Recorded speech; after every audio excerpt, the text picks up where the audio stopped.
오늘의 말씀은 에베소서 1장 7절부터 14절 말씀입니다. 우리는 그리스도 안에서 그의 은혜의 풍성함을 따라 그의 피로 말미암아 속량 곧 제사함을 받았느니라. 이는 그가 모든 지혜와 총명을 우리에게 넘치게 하사 그 뜻의 비밀을 우리에게 알리신 것이요 그의 기뻐하심을 따라 그리스도 안에서 때가 찬 경륜을 위하여 예정하신 것이니 하늘에 있는 것이나 땅에 있는 것이 다 그리스도 안에서 통일되게 하려 하심이라. 모든 일을 그의 뜻의 결정대로 일하시는 이의 계획을 따라 우리가 예정을 입어 그 안에서 기업이 되었으니 이는 우리가 그리스도 안에서 전부터 바라던 그의 영광의 찬송이 되게 하려 하심이라. 그 안에서 너희도 진리의 말씀 곧 너희의 구원의 복음을 듣고 그 안에서 또한 믿어 약속의 성령으로 인치심을 받았으니 이는 우리 기업의 보증이 되사 그 얻으신 것을 속량하시고 그의 영광을 찬송하게 하려 하심이라. 오늘 우리가 살펴보고 있는 이 에베소서는 사도 바울이 에베소 교회에 보내는 편지입니다. 그리고 이 편지의 목적은 무엇이냐면 에베소 교회의 성도들이 믿음의 성장이 되기를 바라는 마음에 사도 바울이 이 편지를 보내는 겁니다. 그러면서 사도 바울은 성도들에게 기독교의 가장 중요한 핵심을 가르쳐 주는데요. 그러면서 에베소서 1장에서 성도에게 있어 세 가지의 복을 사도 바울이 이야기합니다. 그럼 그 세 가지의 복 중에 첫 번째 복은 무엇이냐면 어제 본문이었던 1절부터 6절에서 말하고 있는 그 복입니다. 여러분, 그 복이 무엇입니까? 하나님께 선택받는 복이죠. 여러분, 우리는 거저받은 은혜로 하나님께 선택을 받았습니다. 우리가 이 땅에 살면서 여러분, 우리는 얼마나 많은 거절감을 당하며 삽니까? 여러분, 그러나 중요한 것은 무엇이냐면 우리가 그렇게 거절감 가운데 살아가지만 하나님께서는 우리를 택하셨다라는 거예요. 전지전능하시고 놀라우신 능력의 하나님께서 우리를 택하셨다라는 겁니다. 그래서 우리를 구원하시기로 작정하셨죠. 여러분, 이것이 성도에게 있어서 첫 번째 복이라는 거예요. 그리고 오늘 본문에서 그 두 번째 복이 나오는데 여러분, 그 두 번째 복이 무엇이냐면 오늘 본문 7절에 기록되어 있습니다. 우리 함께 7절 말씀 함께 읽겠습니다. 7절입니다. 우리는 그리스도 안에서 그의 은혜의 풍성함을 따라 그의 피로 말미암아 속량 곧 제사함을 받았느니라. 아멘. 여러분, 두 번째 복은 무엇입니까? 속량 곧 제사함을 받는 복이라는 거예요. 여러분, 우리가 이 땅에 살면서 이 제사함을 받는다는 것은 정말 귀한 복이에요. 놀라운 복이에요. 여러분, 왜요? 우리는 이 죄의 문제가 해결되어서 구원의 문제가 해결이 된 거예요. 구원받은 거죠. 그런데 여러분, 정말 안타까운 것은 무엇입니까? 우리가 이 땅에 살면서 이 제사함에 대해서 감사함이 없다라는 거예요. 그러니까 우리는 제사함을 받았는데 그 제사함이 귀중한지 잘 모른다라는 거죠. 여러분, 이 땅에 많은 사람들의 딜레마가 뭔지 아십니까? 하나님을 믿는다고는 하지만 아직도 죄악 가운데 살아가는 거예요. 분명 죄인인 것을 알지만 아직도 내 삶의 죄를 방치하는 거죠. 여러분, 우리 사람이 이렇게 연약합니다.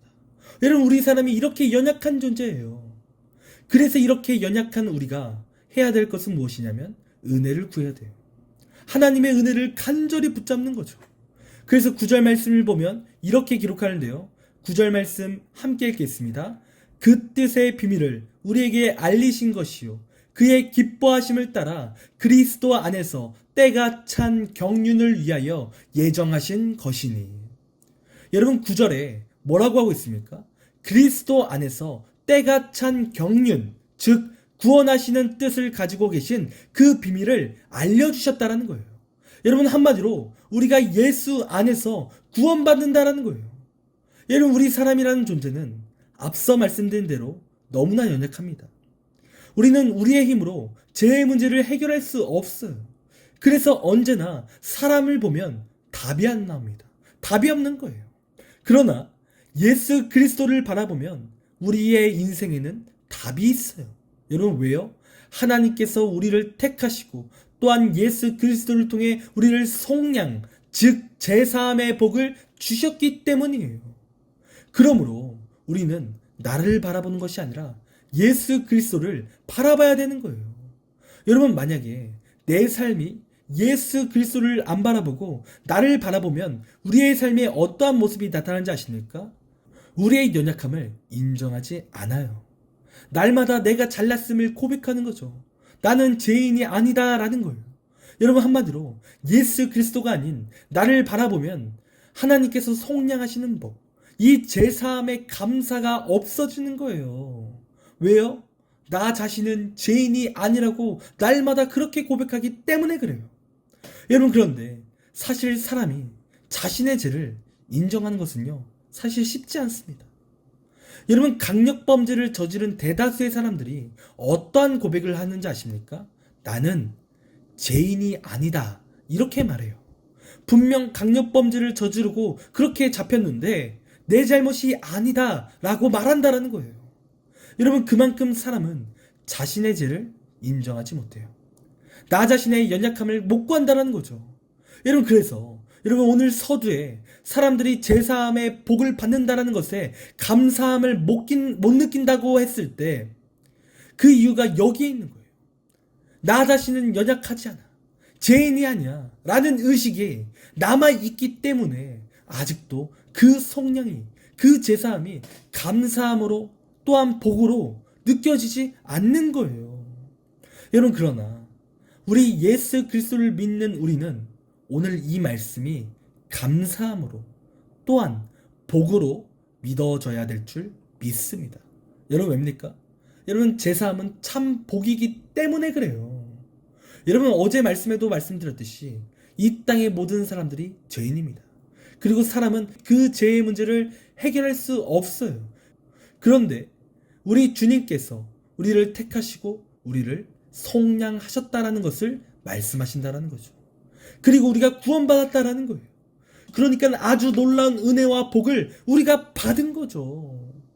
여러분, 그러므로 이 시간 우리가 우리의 연약함을 예수님께 고백해야 될 줄 믿습니다.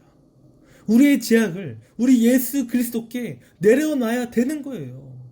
여러분, 이 시간 아직도 하나님 앞에 인정하지 못하는 그러한 연약함과 제약이 있으십니까?